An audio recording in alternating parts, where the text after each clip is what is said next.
They say some secrets don't stay buried.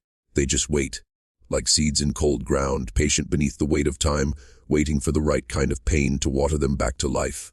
That's how this story begins. In a small town forgotten by maps, in a house that was already falling apart before its walls ever had time to stand. Before we go deeper into this dark story, make sure to subscribe to American Shadow, the place where real American crime stories come to life. Hit the like button if you're hooked, and share your thoughts in the comments. I'd love to hear what you think about this case. In the summer of 1958, a young woman named Eleanor Crane was found wandering the edge of a cornfield, barefoot covered in dirt, holding her stomach like she was trying to keep something inside from escaping. The men who found her thought she'd gone mad. Her husband was gone, the lights in her farmhouse still burning though no one was home. When the sheriff finally brought her in, she didn't speak for nearly 3 days. When she did, all she said was, "It's not his. It's not mine either." The town tried to make sense of it. Whose baby was she carrying? Why had her husband vanished without a trace? And why, weeks later, when she finally gave birth, did the midwife refuse to speak a single word about what she saw in that room? Years later, the midwife's daughter would confess. Her mother had told her something on her deathbed. Something that didn't make sense, not until they exhumed the family plot in 1983. Beneath the soil under the markers for Eleanor and her child, the bones didn't line up. A skull too small for its age. Ribcage twisted, malformed, and not entirely human. Eleanor's surviving relatives burned every document, every photograph. But they couldn't burn the whispers. The neighbors said the baby never cried, that it made a sound closer to breathing than crying, as if it were learning how to be alive. The story was buried again, until a box of undeveloped negatives surfaced at an estate sale in Illinois last year. Inside that box there were 12 photographs. 11 of a farmhouse that no longer exists, and 1 of a woman holding something swaddled in white, with eyes that looked back at the camera before the flash even went off. Some say the woman was Eleanor. Others say it wasn't human enough to tell. They shouldn't have developed that film, not because of what it showed, but because of what it woke up. They tried to destroy the negatives. They said the images wouldn't burn. The man who bought the box claimed the film hissed when it touched the flame, like something alive was inside, resisting. He left it outside overnight, and by morning his dog was gone. The next day, his wife found the door to the cellar open, the smell of soil and something faintly sweet drifting up the stairs. When the local paper ran a short piece about the Crane mystery, that summer, people started digging into county records. But there weren't any Cranes listed in the census. No marriage certificate, no birth record, not even a deed to the land where their farmhouse once stood.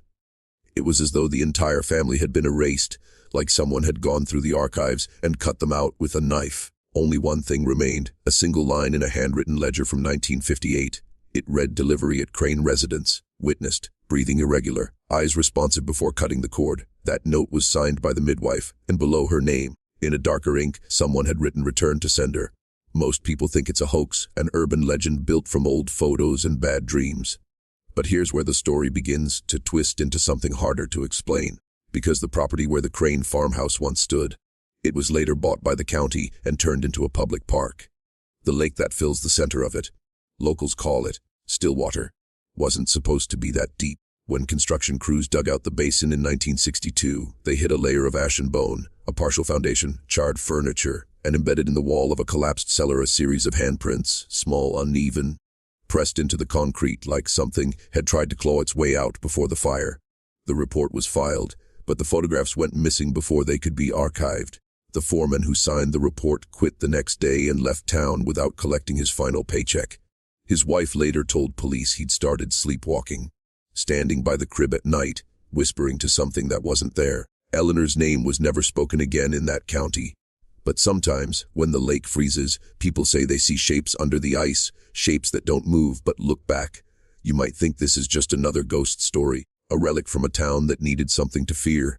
But the truth doesn't haunt you with sounds or shadows. It haunts you with recognition. Because somewhere deep down, we all know not every child is born from love. Some are born from what we refuse to face. The man who uncovered the ledger, a county archivist named Thomas Rudd, was the first to connect the dots. He worked in the basement of the courthouse, an old vault room that still smelled of mildew and paper dust. He spent his nights combing through forgotten files, tracing signatures that didn't match, property lines that disappeared mid-page. And somewhere between the yellowed birth records and the burned deed books, he found the pattern. Every 25 years, a woman from the surrounding area vanished during pregnancy. No ransom, no body. Just gone. Each time, the father's name disappeared from record too. When Rudd mapped the disappearances, they all formed a rough circle around the site of the old Crane farmhouse, like something buried there still needed feeding. He tried to tell the sheriff. He tried to tell anyone who would listen, but no one wanted to hear about it. They said he was losing his mind, that the courthouse basement had gotten into his head. When his colleagues finally checked on him, they found his desk empty, drawers pulled open, and the old projector still spinning film against the far wall. What the film showed was difficult to explain. Frame after frame of flickering light, static and grain, until the final reel. A woman sitting on a wooden chair in a white dress, her eyes open but unfocused, her stomach swollen, her skin pale and stretched thin. A shadow moved behind her, too small to be a man, too tall to be a child. Then the frame cut to black. The reel was logged as evidence, but it vanished before the state could collect it. And that's when the rumors began again. The park rangers started finding dead birds near Stillwater, their bodies arranged in spirals. Campers heard crying from beneath the dock at night, the kind that sounded like it was coming from under the water. The town closed the park in 1991. But before they drained the lake, workers found something at the bottom. An old wooden cradle, perfectly preserved despite the water. Inside it, wrapped in what looked like oilcloth, was a single baby tooth. The DNA results never made sense. It wasn't human, not fully. The report used a term that hasn't appeared in any public record since: recombinant tissue. When the state sealed the file, one of the investigators wrote in the margin, "If this is real, it never started with Eleanor. She was just the first one to survive long enough to speak. And if you listen close, when the wind moves through the cornfields just right, locals say you can still hear her words. The same one she whispered to the sheriff before they took her away. It's not his. It's not mine either." By the time the state closed its investigation, the name Crane had become a kind of local curse. Farmers wouldn't plant near the property lines. Teenagers dared each other to sneak into the woods after dark, only to return pale and silent, refusing to talk about what they'd heard there. But a few did talk. In 2004, a pair of documentary students from St. Louis decided to chase the legend for their thesis. They interviewed old residents, scoured police records, even tracked down the daughter of the midwife who delivered Eleanor's child. She was living in a care home then, frail but lucid. When they showed her a faded photograph of the farmhouse, she began to tremble. "Don't call it a baby," she said. "That's where they go wrong. It wasn't a baby." She refused to say more, but she handed them an envelope, sealed with tape yellowed from age. Inside was a photograph, grainy, nearly black, but you could make out the outline of a crib overturned. And written on the back, in handwriting so shaky it looked carved rather than written, were 5 words. She didn't name it yet. The students left that night. They didn't even stay to film the last interview. On their drive back, they crashed 10 miles outside of town. The footage was recovered, but the envelope and the photo were gone. When the recovered tape was played, there was one final recording, a handheld shot of the woods near Stillwater, the sound of wind, distant, soft. Then, faintly, a woman's voice, almost singing. The lyrics are impossible to make out, except for one repeated line: "He's still hungry." The university never released the project, but someone leaked portions of it online in 2011. The video circulated briefly before being pulled down. Users who claimed to have seen it described strange glitches, frames that didn't match what had been filmed, faces appearing behind the camera operator, and one moment when the sound of breathing matched the rhythm of whoever was watching. That was the first time people started calling it the Crane lineage. Not just a family, but a pattern, a contagion passed through generations, like a sickness of the womb. And if you trace it carefully, through birth records, obituaries, and hospital files, the last registered Crane descendant was born in 1983, a boy, adopted within 2 weeks. His name has been redacted in every record since. But his high school photograph, found in a box from an abandoned locker, shows a child with eyes too dark for the lighting, and something about the way he smiled didn't look like he'd ever been taught how. That boy, the one no one wanted to claim, grew up 3 towns over under a different name. His adoptive parents were a quiet couple, church-going, the sort that never missed a Sunday, but never invited anyone inside their home either. The neighbors said he didn't cry as a baby, that he would just watch, for hours, as if he were listening to something no one else could hear. By the time he turned 13, animals started dying on the property, small ones first, stray cats, raccoons, then a deer found near the edge of the woods. No visible wounds, just an absence, like something had been taken from them that wasn't flesh. His parents told people he was troubled, that he needed guidance. But when the pastor came to bless the house, he left before finishing the prayer, pale as parchment. He told them never to let the boy near Stillwater. In 1998, the family disappeared. Only the house remained, with every window nailed shut from the inside. The police report mentioned one disturbing detail, a single handprint on the kitchen wall, much smaller than an adult's, but with 6 fingers. The boy's name reappeared once more years later, attached to a military medical study. Classified but leaked through a data breach in 2015. The file described a subject with genetic anomalies inconsistent with human development. The phrasing is careful, bureaucratic. But one line stands out: subject's DNA contains signatures identical to pre-1959 maternal tissue samples archived from Stillwater excavation. If you're still watching, you're already braver than most. Tell us in the comments. What would you have done if this was your bloodline? Would you dig deeper, or would you let it die with the ones who came before? Because here's where it gets harder to ignore. When the samples were tested again by independent labs, the results didn't match any known human sequence. They didn't match anything at all. One researcher described it as a mirror, a pattern that reflected the human genome but wasn't part of it, as though something had been copying us, cell by cell, and learning. After that, every record of the subject vanished. The facility where the tests were conducted burned down in an electrical fire 6 months later. The investigators ruled it accidental, though none of the emergency calls from that night ever mentioned flames, only screaming. And in one of those corrupted recordings, between the static, a voice can be heard. Young, faint, unmistakably calm. It says, "I told you." It's not his. When you follow the trail long enough, history stops feeling like a line. It starts feeling like a loop. The kind that tightens each time someone tries to pull free. Every person who's ever touched this story has vanished, been silenced, or left something behind they didn't mean to.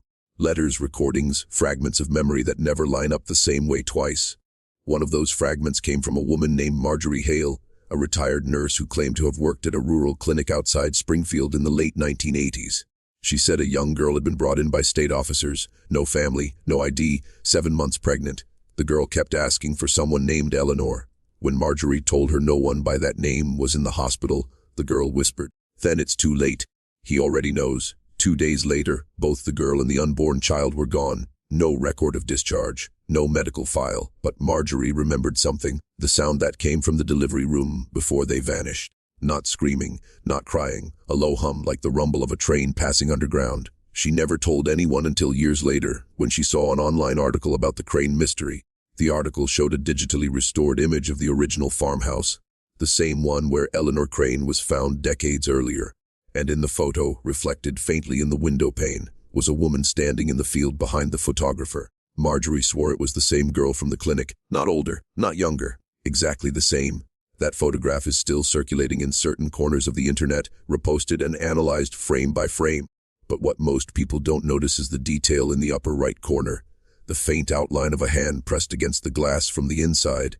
Every time someone tries to remove that image, it reappears under a different file name. The metadata always resets to one date, October 16, 1958. The day Eleanor Crane was found in the cornfield, whispering about the thing inside her. Researchers who've studied the image say the pixels near the reflection distort over time, like they're breathing. And the longer you look, the more it begins to feel like the woman's eyes aren't reflecting light at all, but absorbing it.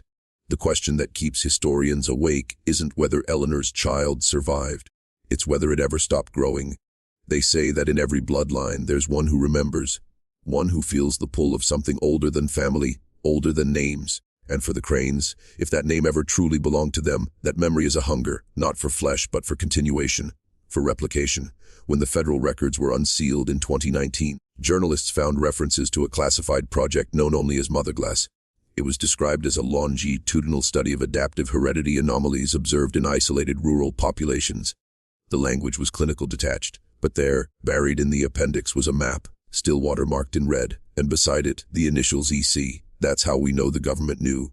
They'd been tracking the bloodline since the 1950s, cross-referencing births, disappearances, even shifts in local groundwater. And the last entry in the file is dated just 5 years ago, a single-line contact re-established.